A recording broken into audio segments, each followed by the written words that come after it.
बिस्मिल्लाहिर्रहमानिर्रहीम। अल्लाहुम्मा सल्लि अला मुहम्मदिन व अला आलि मुहम्मद व बारिक वसल्लिम। किताबुत तमन्ना, आरज़ूओं का बयान।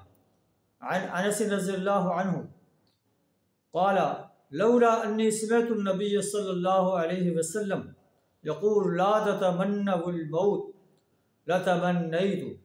हज़रत अनस रज़ियल्लाहु तआला अन्हु रिवायत करते हैं कि अगर मैंने नबी सल्लल्लाहु अलैहि वसल्लम से ये ना सुना होता कि आपने फरमाया कि मौत की तमन्ना ना करो, लतमन्नैतु, तो मैं ज़रूर मौत की तमन्ना करता कि अल्लाह मुझे मौत दे दे।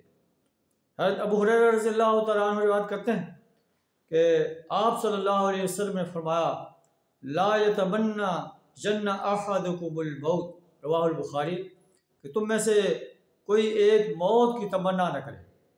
इम्मा मुहसिनन फलअल्लहु यज़दाद, अगर वो नेक इंसान है तो हो सकता है कि वो नेकी में बढ़ जाए और ज़्यादा नेक काम करे।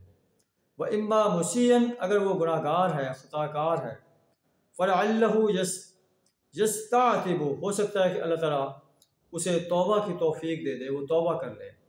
तो अल्लाह से दुआ करें हमें प्यारे नबी सल्लल्लाहु अलैहि वसल्लम के तमाम फ़रामीन पर अमल करने की तौफीक अता फ़रमाए। ज़िंदगी के हर शोबे में आप सल्लल्लाहु अलैहि वसल्लम के उस्वा की इत्तिबा करने की तौफीक अता फ़रमाए। व आखिरु दावाना अनिल हम्दुलिल्लाहि रब्बिल आलमीन।